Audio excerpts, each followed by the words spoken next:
dalam konferensi tingkat tinggi perubahan iklim ini kemarin Obama dan juga Bill Gates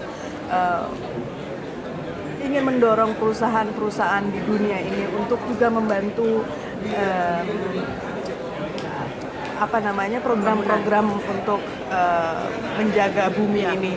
Dan nampaknya Indonesia sudah mulai, Bu, dan salah satunya dengan salah satu beberapa perusahaan di Indonesia. Bagaimana Ibu melihat ini? Mungkin kalau Bill Gates itu bentuknya foundation, dan bagaimana idealnya perusahaan Indonesia membantu dalam lingkungan ini?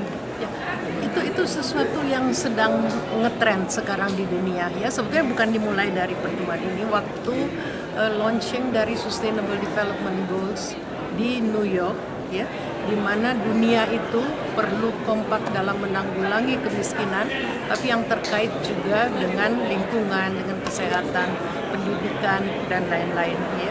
Dan di sana itu ada inisiatif-inisiatif. Yang pertama itu filantropi, organisasi-organisasi filantropi yang besar-besar itu bekerja sama, yang biasanya sendiri-sendiri bekerja sama sehingga bisa melakukan peningkatan dari solusi masalah kemiskinan, akses terhadap lingkungan dan sebagainya, yang selama ini dikerjakan kecil-kecil oleh LSM atau pemerintah secara skater. Mereka menginginkan bahwa ada upscaling, ada peningkatan jumlah dan dampak dari semua upaya-upaya itu melalui kerjasama mereka, sehingga juga mendukung kerjasama kita. Kemudian juga saya lihat jadi ada organisasi filantropi, ya, yayasan-yayasan itu yang meningkatkan engagement-nya. Yang satu lagi adalah perusahaan-perusahaan besar. Mereka itu melampaui core bisnisnya untuk bekerja sama dalam solusi pembangunan. Mereka masuk ke dalam upaya-upaya pembangunan. Apakah itu pengadaan air bersih, apakah itu solusi terhadap sanitasi, apakah itu perbaikan lingkungan, ya. Dan memang soal peranan dunia usaha terhadap lingkungan itu sudah cukup lama, ya dari katakanlah beberapa puluh tahun yang lalu. Cuma sekarang memang meningkat, di mana mereka sendiri melakukannya, bukan tidak hanya mereka ngambil keuntungan terus kasih sumbang ke orang-orang yang memperbaiki lingkungan. Sekarang itu ya, banyak perusahaan yang mereka sendiri melakukan perbaikan lingkungan, mereka sendiri melakukan restorasi lingkungan, mereka sendiri melakukan pencegahan kerusakan lingkungan lebih lanjut. Nah, ini adalah suatu tren yang sangat bagus, ya, dan saya juga senang sekali bahwa yang diresmikan kemarin itu, ya, itu bukan hanya soal restorasi, tapi juga soal energi. Karena ada mitos bahwa kita tidak akan survive dengan energi, renewable energy, karena lambatnya di banyak negara berkembang, ya, itu berlangsung. Tapi mereka memberikan komitmennya supaya energi itu terjangkau, renewable energi yang terbarukan itu bisa terjangkau oleh semua masyarakat. Itu yang menggembirakan dari Prakarsa kemarin. Jadi ini nanti bentuknya itu tidak hanya berupa CSR begitu? Iya, tidak. Ini beyond CSR. Jelas sekali waktu di New York mereka bilang ini melampaui CSR. Bukan hanya corporate social responsibility atau corporate environment responsibility mereka, ya, tapi ini merupakan kepedulian mereka sendiri untuk juga ikut berperan berbuat sesuatu untuk lingkungan. Tapi yang penting juga adalah mereka tuh mau meningkatkan upscaling, memperluas, ya, upaya-upaya itu sehingga dampaknya kerasa, sehingga lebih besar, lebih terorganisir dan terasa gitu. Itu yang motivasi saya rasa dari mereka, kenapa sekarang perusahaan-perusahaan besar atau filantropi besar itu bergabung, dan di Indonesia juga sudah mulai. Kami dari Perhimpunan Filantropi Indonesia itu juga beberapa bulan yang lalu menggalang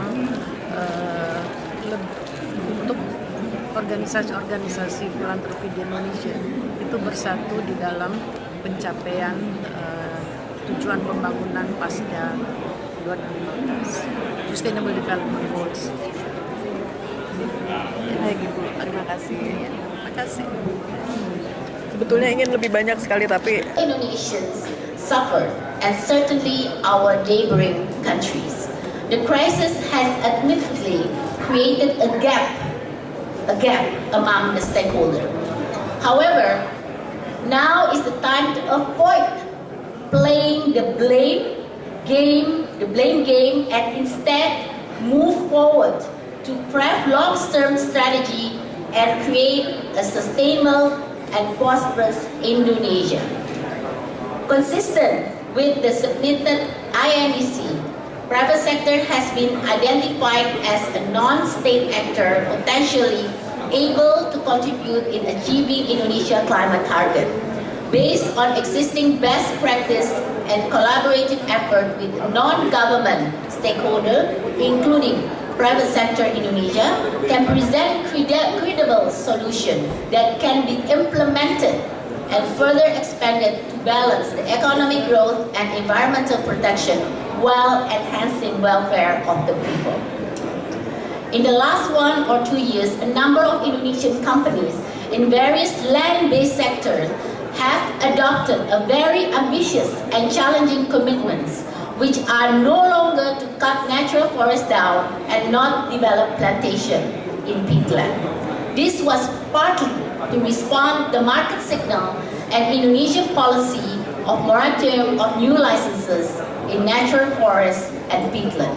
We believe the economy can grow sustainably under this commitment.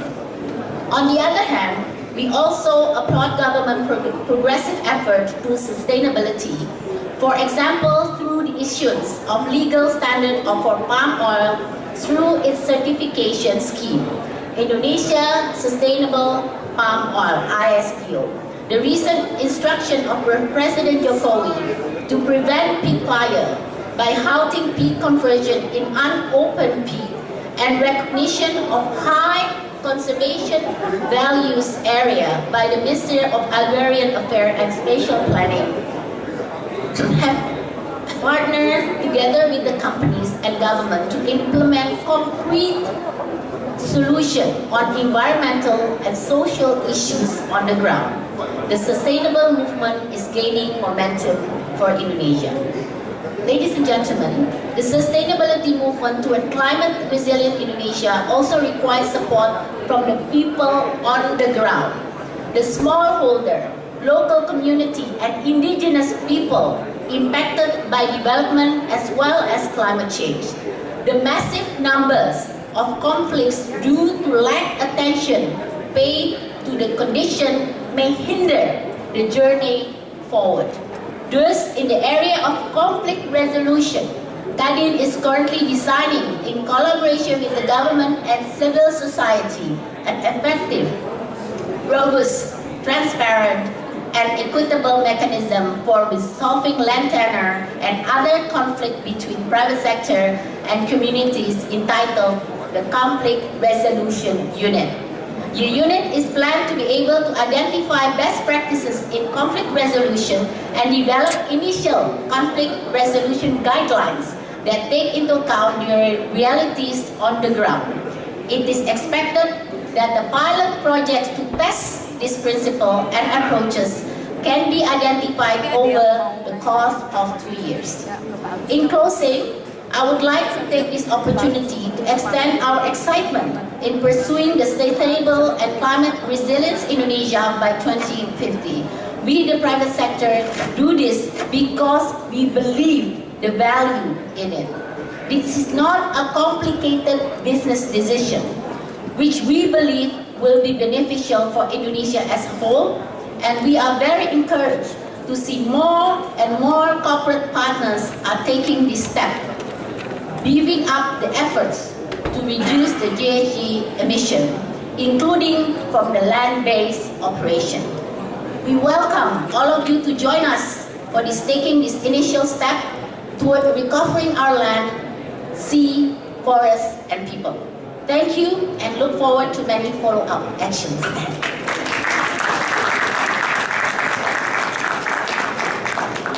Has developed thematic papers related to specific issues. So you will find documents very thoroughly dealing with REDC plans. In a few days, we'll have a document explaining in detail our idea to establish climate change finance mechanism, as well as our ideas on energy. History of environment and forestry has also produced what we call a traceability document, in order to record the history of the policies of that ministry. Why is it important? Because in practice, the speeches and statements of our public officials cannot be traced to any specific policies. They are only PowerPoints. So we want to end this practice of being too creative in our policy announcements. So every policy announcement would have to be traceable, and this document is already available. On the sustainability issue, of course, this has been increasingly important in view of the threat of climate change that is now will be affecting the existence of humanity. But I have a list of land-based businesses which have been proven unsustainable in the past, even though at that time the term climate change was unknown. In the 50s, we were one of the major producers of rubber, and everybody was upbeat about rubber, and people then started planting rubber.